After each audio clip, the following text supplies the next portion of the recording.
Halo, Assalamualaikum. Balik lagi di video soal pembahasan Ausbildung perkantoran. Sebelumnya, perkenalkan dulu, nama aku Sinta. Saat ini sedang Ausbildung perkantoran di sebuah rumah sakit di Jerman. Jurusan Ausbildung aku namanya Kauffrau im Gesundheitswesen atau Kaufmann im Gesundheitswesen. Di sini aku mau menjelaskan sedikit lebih jauh tentang Ausbildung yang sekarang aku jalani. Oke, jadi di sini ada 3 pertanyaan yang akan aku jawab di video ini, dan untuk nextnya mungkin di part 2. Yang pertama, waktu aku daftar Ausbildung, jurusan apa aja dan di mana aja. Saat aku melamar Ausbildung, banyak sekali lamaran yang aku kirim. Total ada 163 lamaran yang aku kirim. Aku sudah share ke kalian jurusan-jurusan di Biro Manajemen. Jadi aku tuh bukan hanya Biro Manajemen yang aku lamar, jadi semua jurusan di Biro Manajemen aku lamar. Salah di perusahaan distribusi, di Biro Manajemen, di Kauffrau im Gesundheitswesen, sama di MFA. Jadi ada 4 jurusan yang aku lamar waktu itu secara yang banyaknya, tapi jurusan-jurusan lain pun aku melamar juga. Jadi aku juga melamar sebagai flege dan lain sebagainya. Jadi aku tuh lamar dan di mana aja, macam-macam. Ada di sebuah klinik, ada di sebuah perusahaan, ada di perusahaan distribusi, ada di klinik dokter, ada di rumah sakit besar. Dan yang alhamdulillah aku dapat panggilan dari rumah sakit besar di mana aku sekarang bekerja. Jadi dari 163 lamaran itu hanya 7 yang memanggil aku untuk interview. Dari 7 itu hanya 2 yang memanggil aku interview online, dan alhamdulillah 1 perusahaan yang mau meng-hire aku. Guys, seperti aku bilang tadi, memang Ausbildung ini itu susah untuk dapetinnya, tapi nggak masalah, tapi nggak apa-apa, terus lamar aja ya. Kan aku udah share tuh banyak banget info-info jurusan-jurusan Ausbildung di bidang perkantoran. Jadi kalian lamar tuh minimal 2 lamaran gitu dari satu jenis Ausbildung. Jadi kan memang untuk Ausbildung ini kita harus benar-benar ekstra lamarnya ya. Gak apa-apa, bahkan ribuan kalau misalkan bisa. Tapi jangan lupakan harus ada backupan. Jadi dulu waktu aku ngelamar Ausbildung ini, aku tahu Ausbildung ini susah. Gimana kalau misalkan pada akhir masa au pair aku belum dapat Ausbildung ini. Untuk itu aku lamar Efesiot guys. Jadi backingan aku tuh waktu itu aku sudah dapat Vertrag kerja untuk Efesiot atau Vrijwilligdienst atau relawan. Untuk bahas Efesiot mungkin di video yang lain. Itu di mana Sinta dapat lokernya, aku sudah share juga 5 situs untuk mencari lowongan Ausbildung. Literally aku semuanya dari situ, dan aku dapat Ausbildung yang aku sekarang aku jalani itu di situs nomor 3, yaitu Bundesagentur für Arbeit. Yang kedua, Aufgabe Büro Kauffrau im Gesundheitswesen itu apa dan perspektif kerjanya nanti gimana dan bisa kerja di mana aja. Oke.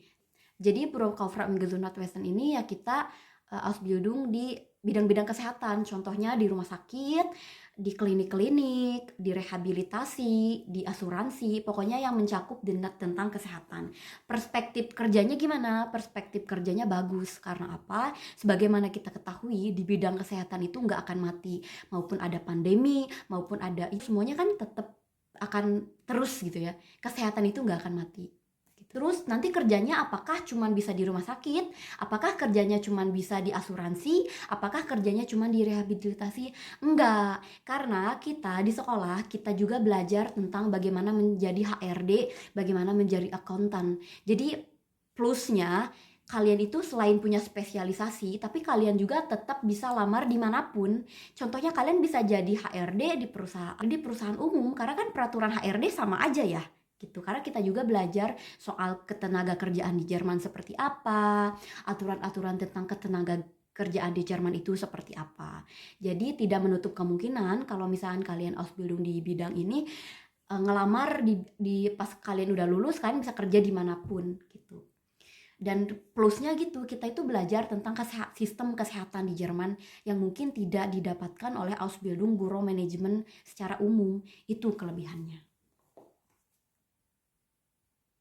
Aufgabe-nya itu kita dipersiapkan untuk menjadi tenaga kerja ahli di bidang kesehatan, tapi bukan sebagai tenaga kesehatannya, tapi tenaga administrasinya. Tentu saja di kesehatan sama di perusahaan umum itu berbeda. Aturan di kesehatan itu kan kita ada aturannya ya, kayak misalkan gimana sih cara untuk membuat tagihan. Karena kan kita itu di rumah sakit. Tentunya beda dong jasa yang kita berikan itu. Kita tidak bisa mematok harga sesuai keinginan kita, tidak bisa. Kalau misalkan di perusahaan biasa ya kita mematok harga dengan ya harga HPP gitu ya kan. Kalau di rumah sakit tidak seperti itu. Mungkin lebih jauhnya aku bakalan share soal ini karena memang sangat menarik kalau misalkan diulik tentang sistem kesehatan di Jerman ini sendiri ya guys.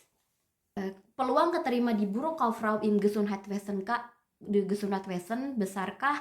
Apa mereka juga butuh banyak stelle kayak Pflegefachkraft? Tentunya tidak. Tentunya seperti aku pernah share, bidang perkantoran itu memang kita dimanapun dibutuhkan, tapi tidak sebanyak yang Pflegefachkräfte. Doh banyak, cuman memang yang ngelamar juga kan banyak. Saingan kita juga bukan hanya orang asing, saingan kita juga orang-orang Jerman. Jadi memang itu tadi yang aku bilang tadi, kita jangan menyerah, kita terus aja lamar yang banyak.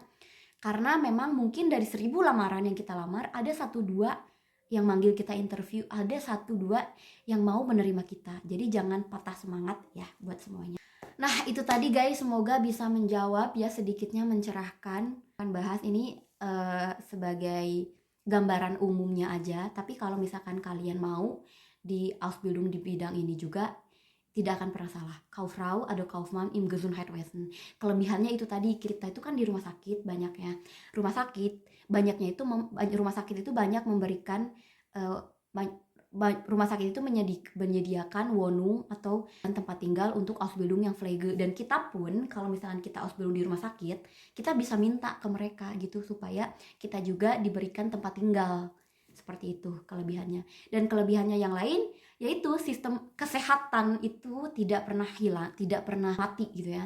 Manusia makin tua tetap butuh kesehatan, itu tidak akan pernah mati.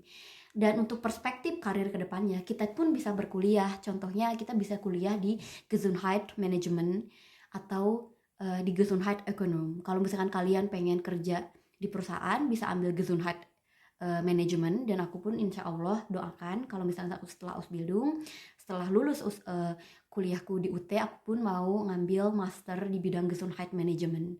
Kalau misalkan kalian yang tertarik tentang sistem kesehatan, tertarik pada sistem kesehatan di Jerman itu seperti apa kak, lebih ke politiknya, kita bisa ambil Gesundheit Ekonom gitu. Jadi memang sangat luas perspektifnya gitu. Semoga video ini sedikit mencerahkan, semoga video ini bisa membuat kalian yakin gitu untuk berkarir di bidang kesehatan.